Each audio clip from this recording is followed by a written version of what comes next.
Ryan Seacrest here. When you have a busy schedule, it's important to maximize your downtime. One of the best ways to do that is by going to ChumbaCasino.com. Chumba Casino has all your favorite social casino games like spin slots, bingo, and solitaire that you can play for free for a chance to redeem some serious prizes.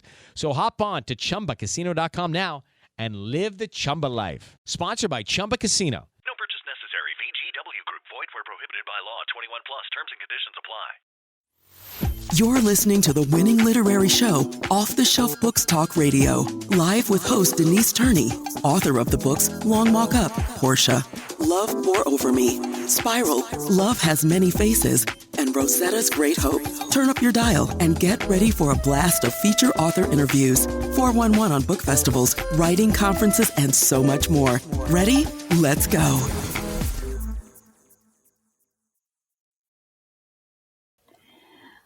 Welcome to this morning Off the Shelf Books Talk podcast. I want to start as I have been doing for probably 2 years now with a quote, just something to give you something to think about.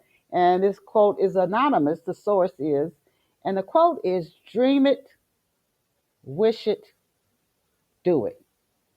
You know, sometimes we get stopped at the dream it part, but dream it, wish it, do it. And that quote is anonymous. We only here a short time in this world. You all come in and do what you came here to do. Dream it, wish it, do it. That quote again is anonymous. To our loyal listeners who have been with us, we're going on 19 years. Oh my goodness. I just thank you for being with us every step of the way. And for those, it's your first time tuning in to Off the Shelf, welcome to our Saturday, March 22nd show. I want to repeat that quote again because it's March 22nd. We're getting ready to end up the first quarter of 2025. In January, you probably made yourself so many promises. Perhaps not. Things you were going to do this year. It's time to get to it. Dream it, wish it, do it. Actually get going. Before we introduce you to this today's amazing guest, and we've just been blessed with so many authors who've come on. We've had people who create movie films, plays. We've had songwriters on. We've had New York Times best-selling authors on, USA Today best-selling authors, and we have another wonderful author on deck for you today. But before we introduce her, I just want to ask you, you hear that back to that quote again, what the experiences we have in the short time we're here, they come from within us. They come from within us. We have to change the way we think to change our appearance or the exterior experiences that we have. And if you want to change your life as you move through the rest of the year and you want to just open yourself up to more experiences that cause you to feel joy and peace and love. And I just listened to a video last night. A woman, she's like a sensitive person. She can't be around a lot of people. So she found a way to go out in like somewhere in Northern Europe. So I forget what country she was in. And she's just so much happier now. And she found a small group of people in a village.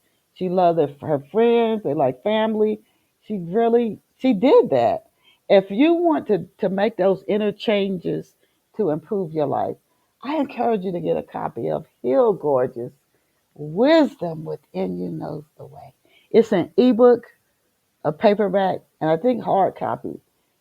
Heal Gorgeous, Wisdom Within You Knows the Way by Denise Turney.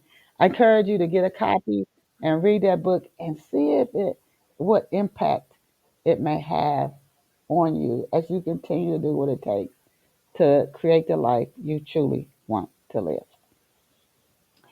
And now let us go and meet our very special off-the-shelf guest. And today's guest is Rebecca Hendricks.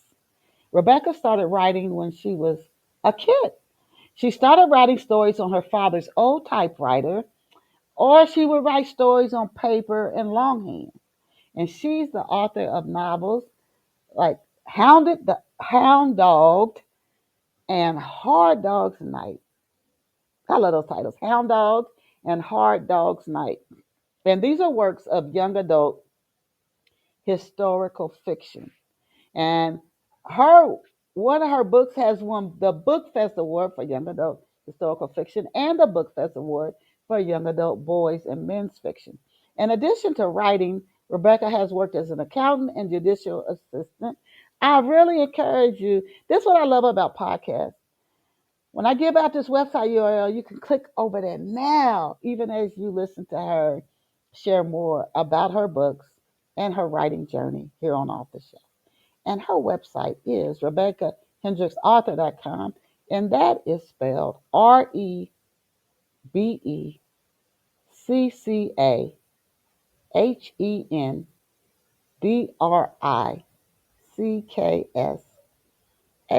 RebeccaHendricksAuthor.com.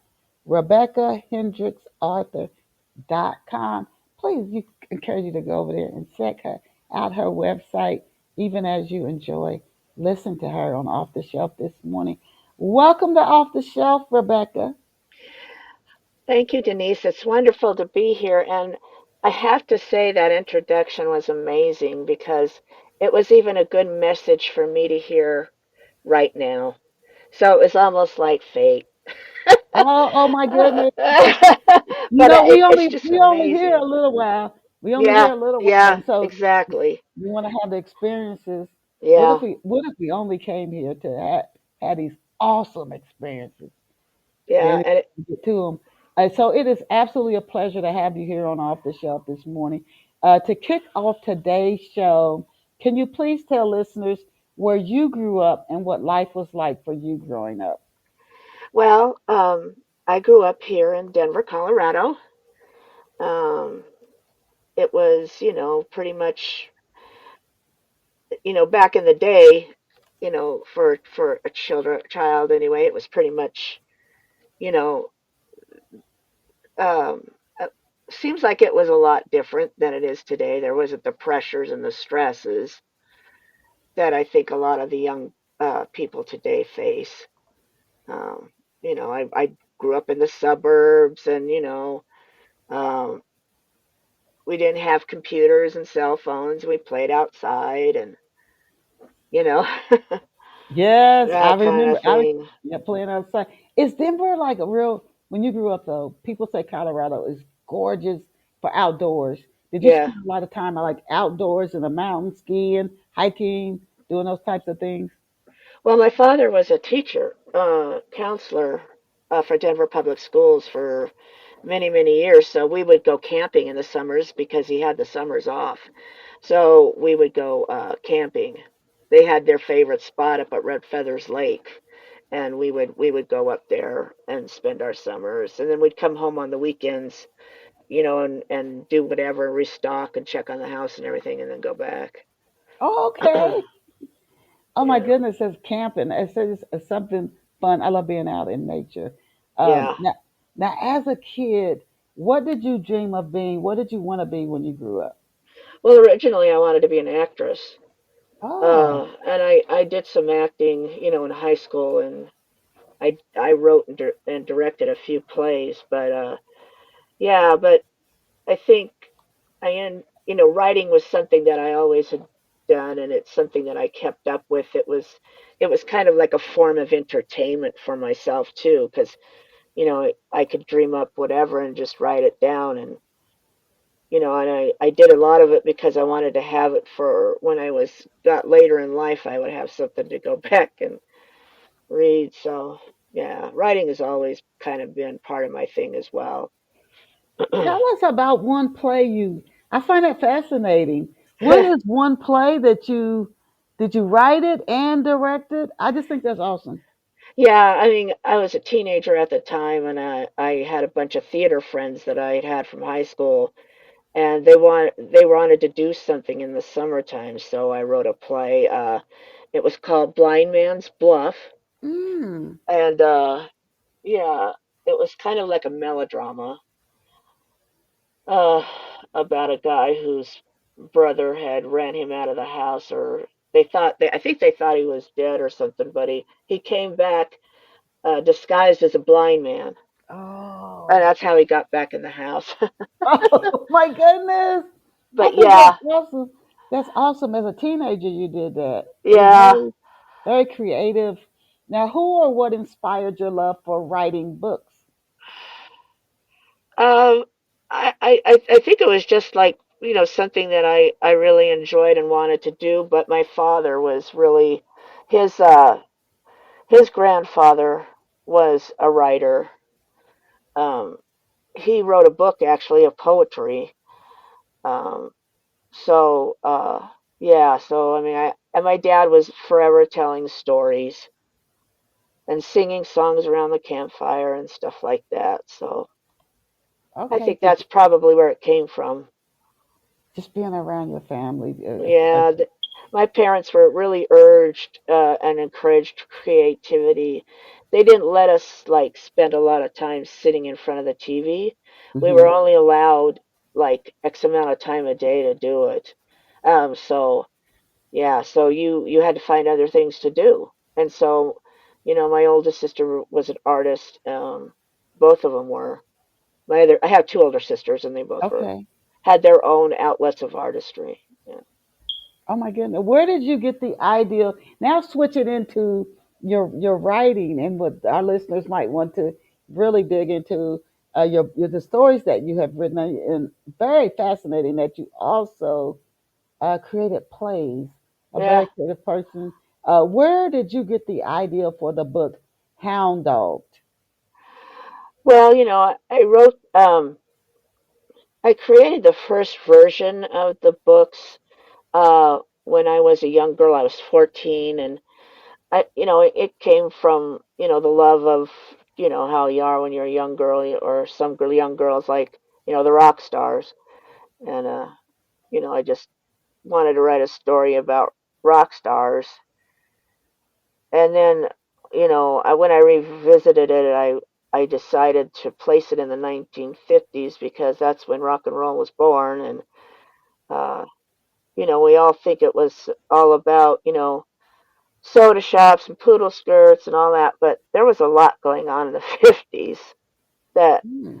you know, that that really were, it was quite a turbulent time and everything because rock and roll was frowned upon, of course, when it first came out. Um, it wasn't, they tried to stamp it out.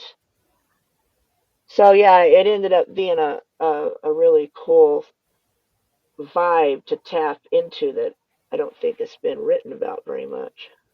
Did the characters you say? I remember I read a quote somewhere, something where Elvis Presley's father had said he after Elvis passed that he had faced so much criticism when he Uh-huh. started out in his Yeah. career that he's like he didn't know how Elvis withstood all the criticism.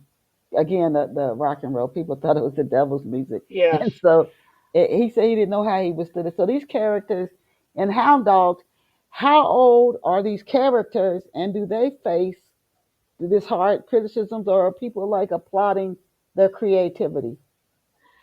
Well, a little bit of both, but they are the youngest member of the group is 17 when he starts, but the rest are like 20 because they're going to college, and so yeah, uh, they have a little bit of both. I mean, at first it's kind of, more on, but then when they play a show at the community center, it's a small town they're in, by the way.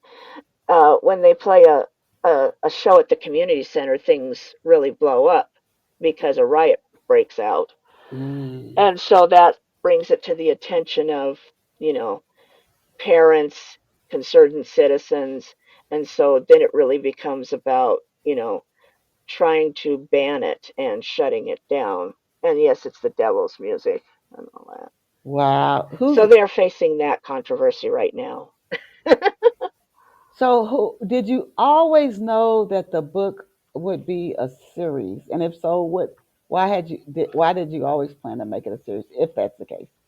Well, when I wrote when I rewrote the book and really seriously decided to think about having it published, when I started talking to self-publishing school, they told me, hey, this you really have two books here. Mm. It's too long for one.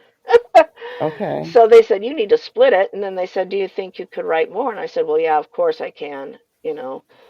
So that's really how the birth of the series became. And I was going to make it 3 books, but there's just too much going on and everything to really do it justice in 3. So it's going to be 4. Wow. And you had initially thought just one. One or Isn't that two, yeah, something? Series books for our listeners is a great way too to build readership, because yeah. readers will want to know what happened to the character next, like watching a TV series. What's happened next to the person? Now, being that Hound Dog is historical fiction, Mm. can you tell us at least maybe 2 parts that are based on real life?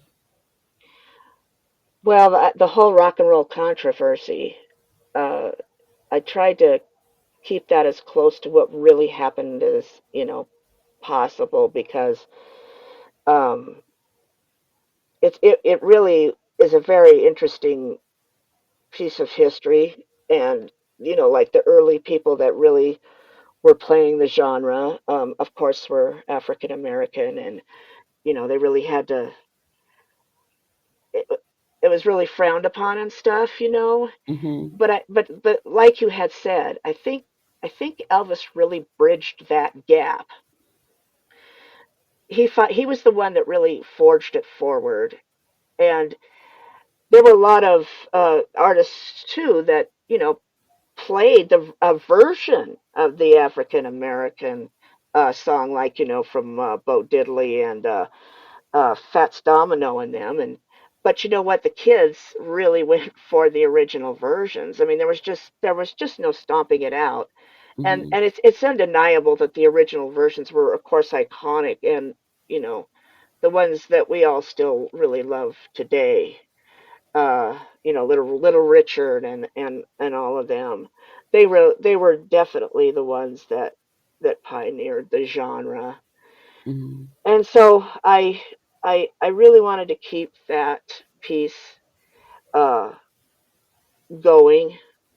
Um and so, like, in the town, it's like they're trying to ban rock and roll, but there's a a little club on the outskirts of town, kind of like a juke joint almost, but they play different kinds of music.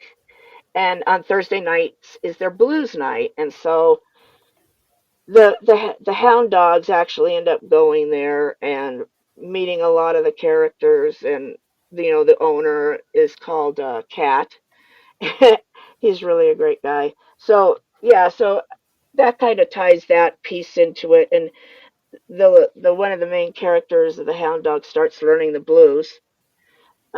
He didn't. I mean, he had an idea, but he getting among the people and learning from them really helps his journey. So Okay. yeah, I really tried to keep that piece real, Okay. and I kept the part with I managed, I really have kept the part about how women were treated, what Uh, they thought of women, and that struggle plays a big part in the series as well. Oh my goodness, this is why I love talking to authors, because the more you talk about the story, the makings, the inner workings, the more it's like, oh, I want to go get that book. Now you said it's a small town. Hmm. Is this like the town fictional? Yes, And can you describe this town? And you said the 1950s, but is it like really 1956 or late 50s? If you can it's describe the town and the time the story takes place. yeah, it's 1958, and it's a small town, your typical small town. You know, I talk about several different places in the town. Like, there's a junior college, I should say. I talk about a coffee shop that's across the street from the university. There's the record shop, the Beat. Um, there's the movie theater, of course. There's an arcade in the town called Lucky's. Uh, there was there's a clown. It starts out there was an old clown that sits on top of the arcade that when he was new he used to laugh, but he kind of scared people, so they turned off his voice box. Um, and now he's aged and old, and so he scares people. Period. So they end up removing him. But you know, there's the gala because the record store's on the main street. There's the little like store next. There's a little shop next door that sells snacks and stuff like that. There's the little old lady across the street who's annoyed by the rock and roll. But um, let's see what else. Oh, there's the newspaper, of course, Okay. and then there's a animal shelter as well. The O- police station. Okay. Oh, it is a small town, but Hmm. everybody knows everybody. Describe John, and is he the leader of the group? Is he the one who founded the group, the Hound Dogs? Yeah, well, actually, he founded the group, the Hound Dogs, with his friend Patrick, Okay. and Patrick and him the book starts out kind of with John and Patrick's controversy. They start having a falling out. They're going down separate paths. John is very much into the carefree, I'm here to just have fun. I'm not serious about it. I just want to get together with my friends, kind of, play around, listen to music, and, maybe have a beer or two. That's all I want to do. Well, then Patrick's like wanting to pursue the record contract and wanting to get serious and play shows and stuff like that. So they're on different pages. So they end up splitting up, and John's real reluctant. He doesn't even know if he wants to continue going, but the one of the band members, Stu, had had told a friend of theirs that they would play his birthday party. So then John's faced with, do we just let this go, or do I really want to pursue it? And in his heart he really does want to pursue it. Okay. But it takes James to show him that, and so that's kind of how it all gets started. Okay, interesting, interesting. Got that conflict going.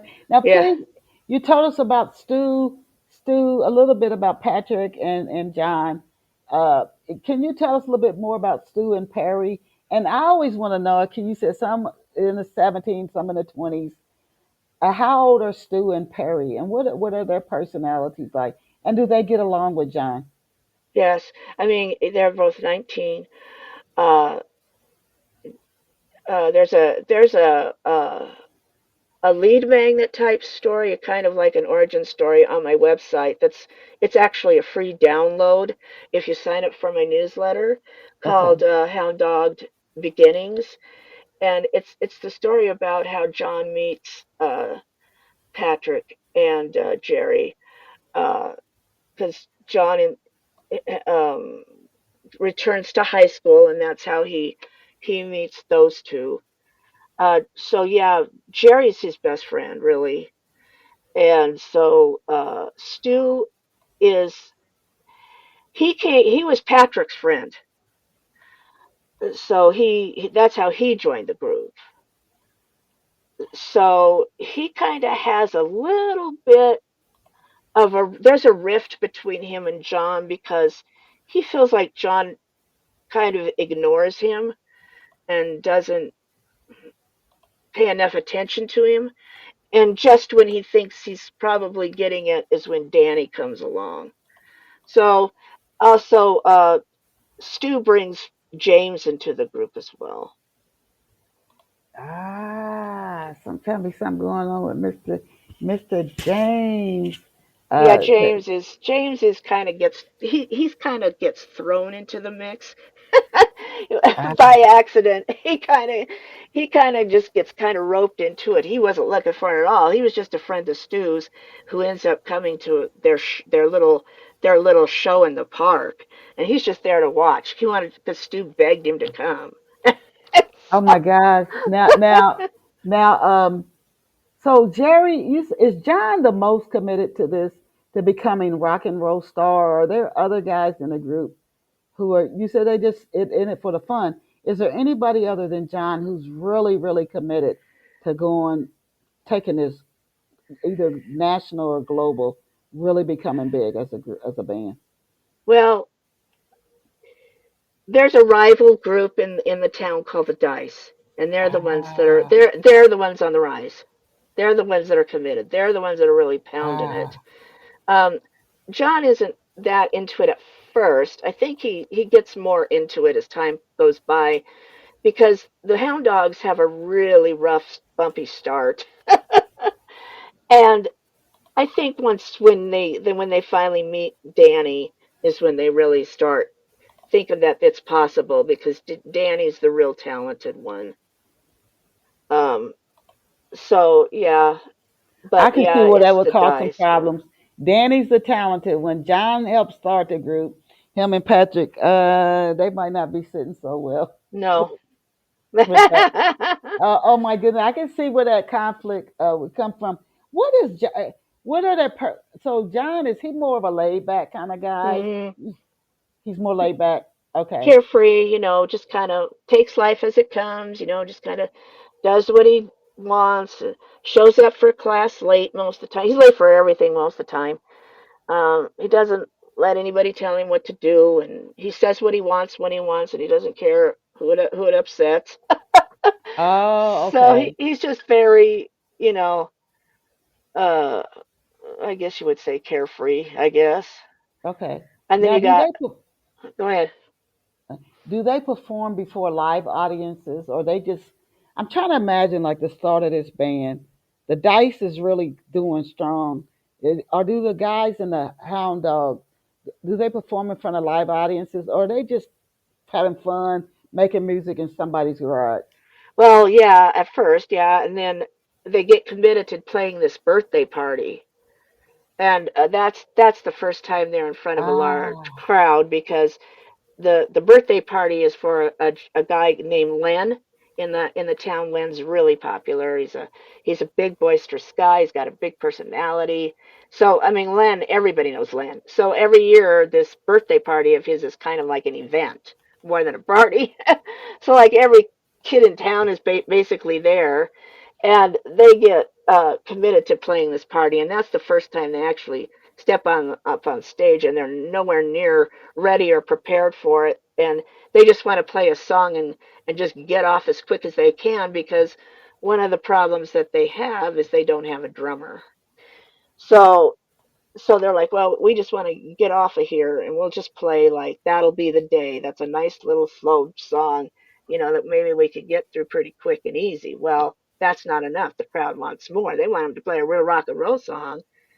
And uh, they've played uh let's see, they've played Hound Dog, but it wasn't like one of their Hound Dog. That wasn't really one of their practiced ones, but John's like, hey, if that's what they want, then let's give it to them. So he tells the crowd, we don't have a drummer, so beat on anything you can get your hands on. Beat on the table, stomp on the ground, make as much noise as you can to cover that. And that gets them really piped up and excited. And John's like, maybe that'll drown some of you know, our incompetence out. So they start the song, but Danny's there, and Danny's just a really fun, carefree guy. So he just joins in, and he just totally blows it out of the water. That's what puts him over the top. So wow. he's like, he just jumps up and he just starts playing with them. And so they're like, Wow, out of the whoa, blue. great. Okay. They're like, Okay. great. So Okay. that's how they meet Danny. Now, in the book, do you show the guys dealing with the effects of fame or disappointment? Do you show them, like, do they make it big? I don't want to get a story away, but Yeah. do you show them dealing with any of the effects of they tried but it didn't work, or they did become famous and the effects of it on them? Yeah, I mean, I am able to show a lot of that through both groups because the dice are touching the tip of that fame piece because they're actually scheduled to go into the studio and make a record. And so there's a lot that's going on with them as well. So and of course, the Hound Dogs come up against more disappointment than not in the beginning. It just kind of just the way things unfold in the beginning. They're starting to get some success now, um, but they're ready for it too. Um, so yeah, I mean they're all dealing with that. One of the one of the things about this book is there's a lot of different characters, and Hmm. so I will never do that again, uh, because it's a lot to keep track of and keep going and weave together. Um, but I like it because I like it when things are interesting and you're not just having to follow one person's journey. Right. But it does tend to make it a little bit difficult to keep track of everybody. But Okay. that's Now, I just assume me. this Hound Dog, are they Elvis Presley fans? And if so, how does his work impact their music and their lives? Yeah, they are Elvis Presley fans.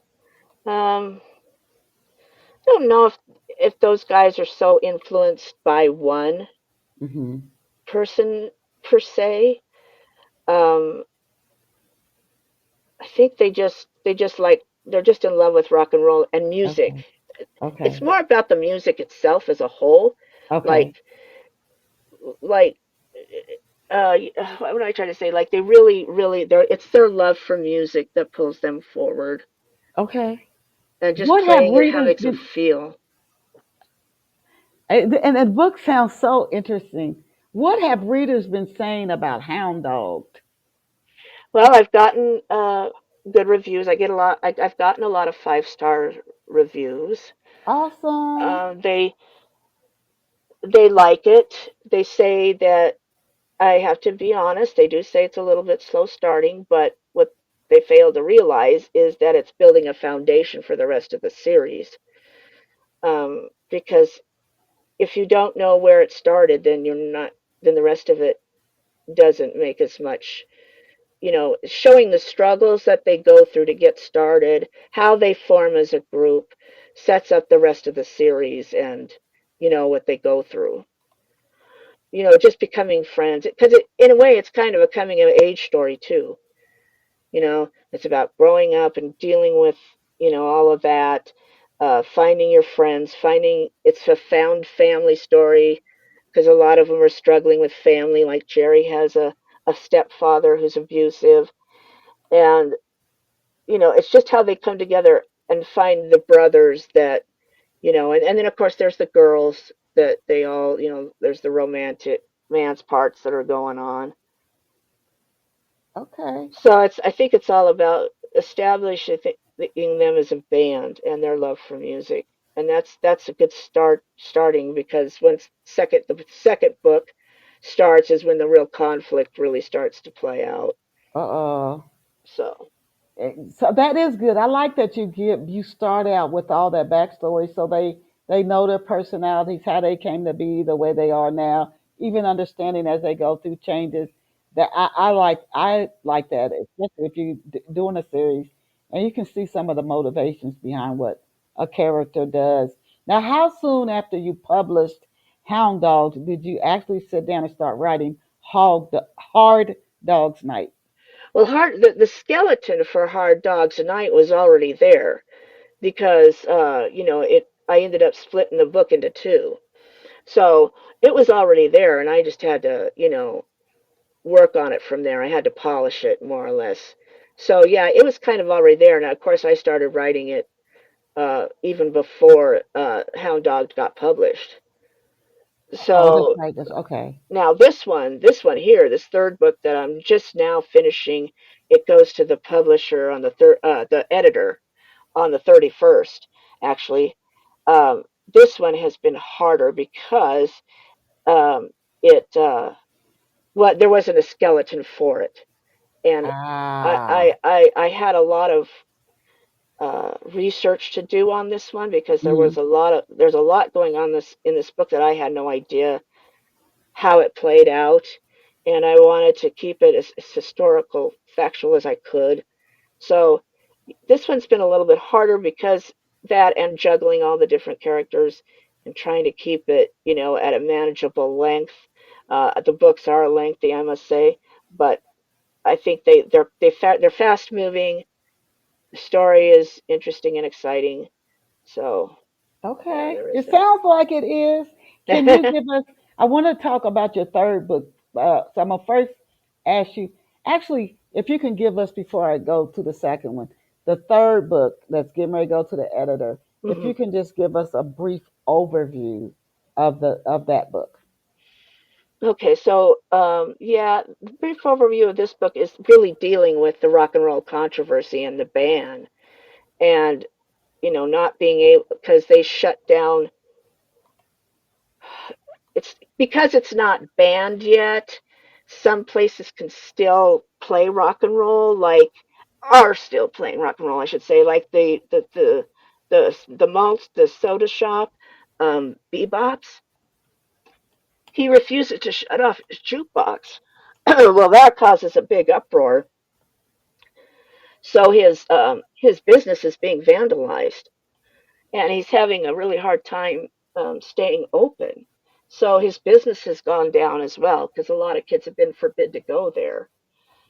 Um, and so, and the Dice is having to rethink um, their their show. They rethink their show because they're like their platform because they're like we can't we really shouldn't play rock and roll anymore if we're going to be successful, if we can still keep money coming in and everything. So we've got to pivot and we've got to start playing different songs, at least until this storm blows over. So they're working on a way to survive it, and the Hound Dogs are revolting it. So you've got both sides of the coin there. uh, so that's basically the heart and soul of the third book. And then we know there's a fourth one coming. Hmm. Can you please give us a brief overview of the second book, which really was a part of the first, and you were directed Yeah. Hard Dog's Night. If you can give us an overview, what's happening? We just heard about Hound Dogs, which kicks off the story. Now, if you can let our listeners know, we just give a brief synopsis of Hard Dog's Night. So Hard Dog's Night picks up where book one leaves off, and the Hound Dogs are looking for a drummer. That's their biggest number one mission because they have a showdown show with the dice because the dice are doing some rotten things. So they're having a showdown with them, and then Patrick ends up joining the dice. Whoa. So that's yeah, that's kind of what that's a huge uh, piece of that. The tension and the drama and all of that. How did the Hound Dogs and the Dice develop a rivalry? They two bands in a small town, young. What or were they just? Why would they? I mean, it seemed like there'd be room for both of them, especially if they start to go regional and national. What happened to make them just not like each other? Well, Danny, he like I said, he jumps up on stage and he becomes really really good friends with the Hound Dogs. He's playing with them and they're friends and everything. Well, he gets an audition with the Dice, and he ultimately passes that audition and they offer him the job. and Okay. and so and even though John is against it and doesn't think it's a good idea, he can't tell his friend to not join. He can't, you know, because they're basically going at this point nowhere. So he can't tell him to stay with them because they're going nowhere, and he obviously has all this talent that he should. So John's like, I can't tell him to not do it. I have to encourage him to do it because this is his dream. This is what he needs to follow. And so that's how Danny joins the Dice. Oh, okay. Yeah, I see that. That would create a problem. Uh-huh. Um, okay. Because the What? Dice are a bunch of narcissists. So, so there's that. Okay, so they're not as easygoing. You No. talk about John; he's just laid back. He does Yeah. what he wants. They're not so much like No. that. They're No. they're a different. Okay, they're a Hmm. different type of guys. So Yes. what's going to happen at the Madison Community Center? That's where they have the showdown show. Uh-oh. And this little quiet it's supposed to be this little quiet show. As a matter of fact, the Dice changed their name to do this show so that nobody knows it's the Dice. And Oh. so, it's just supposed to really show because they really want to know who's the best. So if people don't know it's a Dice show, then not that many people will come and they can base it on, more about the audience, just this little audience. Well, news leaks out and then it blows up. That's Ah. that's how it blows up, and then everybody and their dog is there. the Uh-oh. local the local DJ shows up. So yeah, yeah. It sounds so exciting. What age? Okay, look, before I ask you that, can you describe in the second book or even in the first, are all the same characters who show up in book one and book two and three and book four? Yes. Okay. You told us about some guys in the band tell us about maybe two other characters who make an appearance in the series who aren't in either band. Well, there's the girlfriends. Um, there's Anne, who uh, I really struggles with wanting to pursue a teaching career, and her parents want her to marry this guy. uh, because back in the day it was frowned upon. Women were supposed to get married and be the little housewife and take care of the kids. You had your career, but it wasn't a serious career, and you weren't supposed to take it seriously. You were just basically on a husband hunt. You're looking for a husband. That was your goal back then. Um, and so that's what her parents want for her, and she has a boyfriend, but she's not really that much in love with him, but they want her to marry him. Oh, Well, and so her life is kind of out of her control. They are upper middle class, and she ends up getting into a relationship with John. And so yeah, there you mm. go. Then that's a big problem. And then you have Marcy, who works at the coffee shop. She's independent, um, strong girl, and she's there. There's the Brewers that are Danny's aunt and uncle, who he's staying with right now. They're a big part of it. Oh, So his yeah. parents passed away. Is that No, right? no, he's had some trouble with the law. So Oh, he's on probation. So his okay. father was totally like doesn't even want to acknowledge he exists anymore. Oh, Because so that's why he's with his aunt and uncle right now. ah. What age groups? So these guys are like 17, 19, early 20s. What age group are the books written for? I think personally, I think it resonates with a lot of different age groups. It was put into the young adult category because of the age of my characters, Okay. but to be honest with you, it's resonating more with the older crowd. Interesting. People, a lot of middle aged ladies, I guess, especially like to read young adult books because they're not as harsh as Hmm. adult books. They tend to be about more easygoing themes. There's not all that raunchiness in there, and typically, it's a more sweet story. So they like to read those kind of books. There's a big market for that. So, but most of my audience has been middle aged and up. I'm surprised to hear that. I really Yeah, am. I think they resonate with the time period. They like to read about the 50s and remember Yes. a lot of nostalgia. young kids today are more into, as they're more into superheroes and vampires, and maybe if I would have wrote the story about that, it would have done better. But yeah.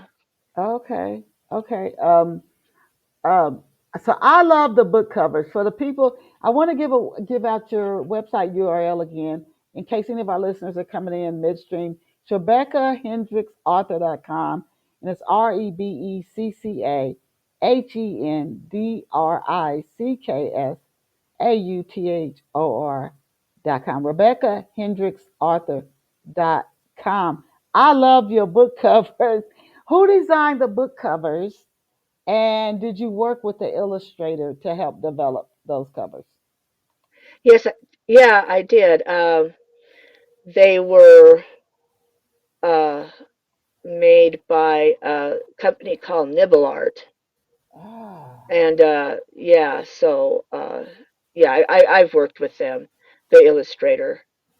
Uh, yeah, you know, and if people don't necessarily really want to just like dive in, or they want a taste of what the books are like, you can go to the website, and if you sign up for my newsletter, you get the free download of Hound Dog Beginnings, which is a short origin story. I think it's about 20 pages long. oh, wow, interesting. So Okay, that if they don't want to, they want to see what the style's like and kind of get a taste of what, that's how they do it. okay. Now I want to kind of switch gears and see how this might actually have influenced any of your writing. You're an author now. You're working on coming out with book three. You got the fourth book in the series coming. Do you still also work as a judicial assistant, or are you just fully writing full time? Yeah, no, I'm currently full time still with the judicial branch.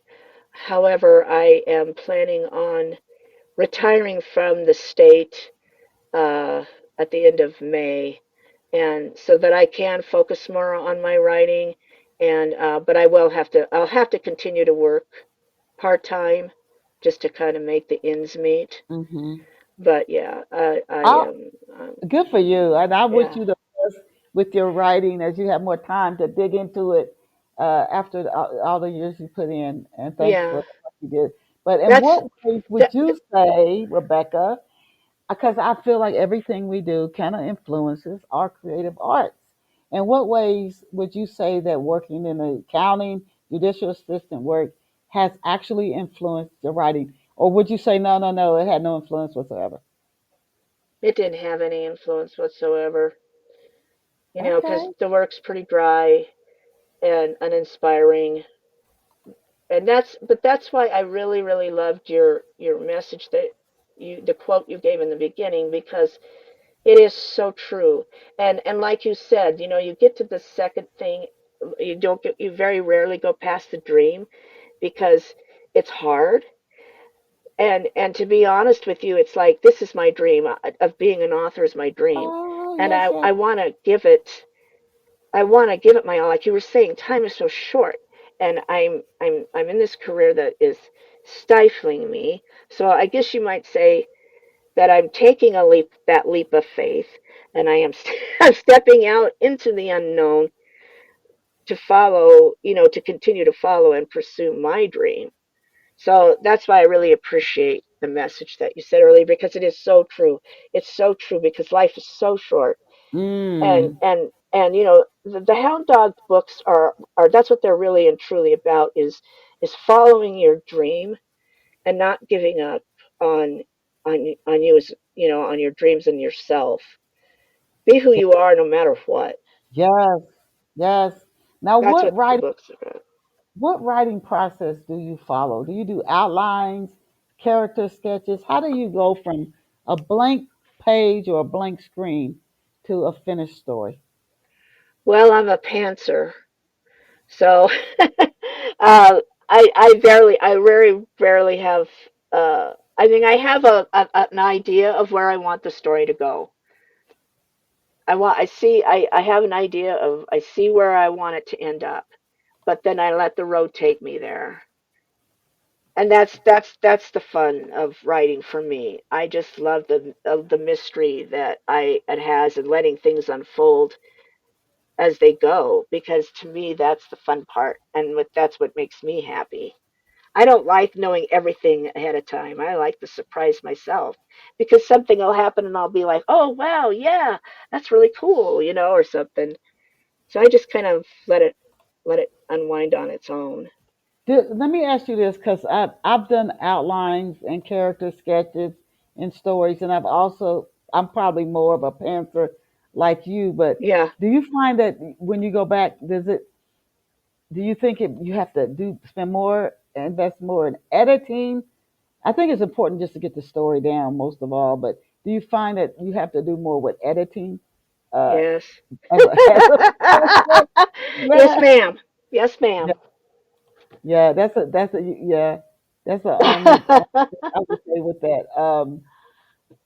And but most authors who come on off the shelf have said that that's what they are, a pantser. Next, can you share 3 to 4 steps as we start coming to the end of the show? Can you share the 3 to 4 steps that you've taken, Rebecca, that you found for you personally to be effective at getting the word out about your books? To get the word out, well, it's not easy, as I'm sure you know. Uh, marketing is, it's really hard. I mean, it's one thing to write your book and do all that work and put out the best story, or that you possibly can, but then there's the other part with marketing, and that's really been tough. It's been hard for me. It was a lot of trial and error until I finally found Black Chateau, who's really helped me with the marketing piece, because I had no idea. I made a few mistakes along the way, and you have to be careful who you trust, because and unfortunately there's a lot of scams out there, and so you have to make sure you navigate that piece. But it's hard for me too, because it's a very, I mean, historical fiction is not as uh it's not really as to market, like writing to market with, like, books about vampires and fairies and things like that nature. Those are easier to market because the audience is easier to find. So that's been one of the hardest parts, is finding the audience that's even gonna be interested in reading this book. So it's been a really slow, hard process, a lot of uphill climbing. um, but yeah, so having the support, and just basically, you have to post on social media a lot, and constantly, it's a constant work. It's a Yes, constant and work and project. a podcast, radio Hmm. stations, and I was going to say if it was the age of them, maybe even I wonder if some high school appearances, and then also maybe some colleges you speak at. Uh, I wonder even if you could, if any music stores near where you live get a lot of foot traffic. Uh, that could maybe work. And there was a bookstore near where I live for the holidays. He said there was an author who came in and sold quite a few books. Bookstore signings don't always do well, but if you have like if you were teaching somebody how to play a musical instrument, something like that, or like people who have a cookbook and they do the book signing and they have a cooking class with it. Um, but I find like getting out, and I told myself I want to get out on the road more. And this is for our listeners as well, who might be authors or you might have Hmm. another product you sell. Getting out to locations that have 10,000 or more foot traffic, like the Miami Book Fair. There are different fairs and book events where thousands of people are coming through. And you get a booth and you stand up, you pass out bookmarks with your website URL, pass out sheets with your book excerpts on them, you pass out, encourage people to sign up for your newsletter. That's where I've seen results. Even if I didn't sell a lot of books at that event, within a month, I could see my book sales go up because you're just giving stuff away with your URL on it. Hmm. I've seen that pay off as well. But that's part of it. Yeah, and Getting that actually, I'm going to the LA Book Fest at the end okay, of April. This is going to be my first like awesome. actual. So yeah, I'm excited about that. That's a Yes, and huge, huge event. make So sure you. They tell me don't sit down the whole time, and maybe take somebody with you, and they help you pass out bookmarks and flyers, and sign up for the newsletter, and all this stuff. So even if they don't buy a book, you get something out yeah, of it. yes, You get something out of it, and then may have just a blast. If you can get somebody to go with you, they can help pass stuff out. They can walk around and pass stuff out while you still at your table. That's another tip I would share with you and our listeners. Where can off the shelf listeners get a copy of your books? okay. So you can go to Amazon. It's in available in ebook and paperback both. Um, and as Denise said, she's given up my website. I'm also on Facebook and Instagram at Rebecca Hendricks Author. And you said you're at the Los Angeles Book Festival. Yeah. What other either speaking events or in-person events are you going to be at that you can tell our listeners about so they can support you? Well, that's been the interesting part is because I work full time. So I haven't had a real chance to pursue that, but with going to part time and leaving in May, I'm hoping to maybe be able to do some of the things that you were mentioning and recommending. I just haven't had the time when you work full time and writing and trying to, have your life, the other things that come up. I just Yeah. haven't had time to pursue it, but I hope to in the future. Okay. Okay. Oh my goodness. Oh my goodness.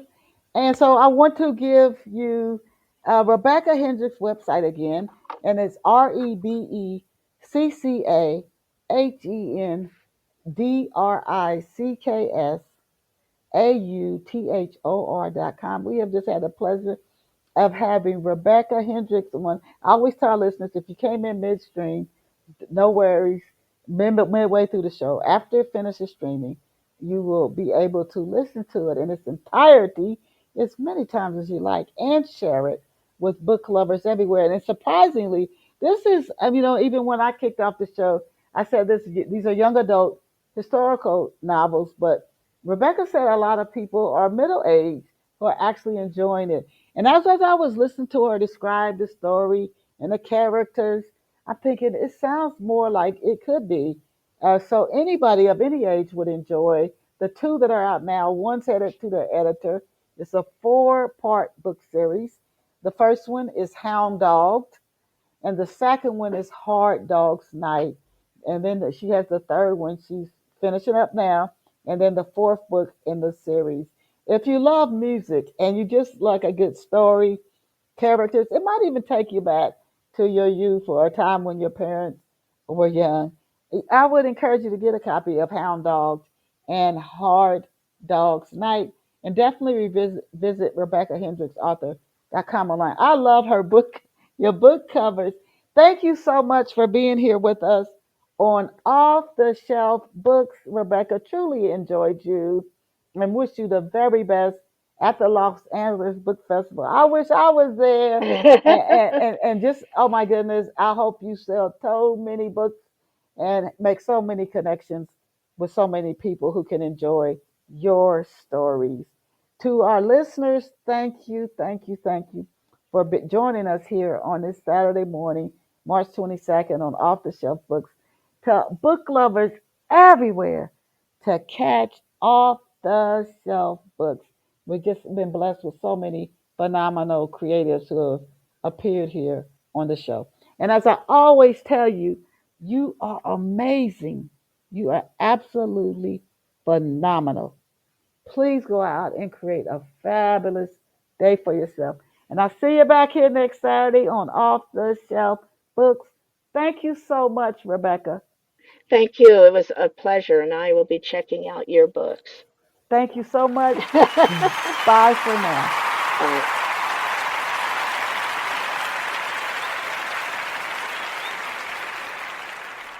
Hello, it is Ryan, and I was on a flight the other day playing one of my favorite social spin slot games on ChumbaCasino.com. I looked over at the person sitting next to me, and you know what they were doing?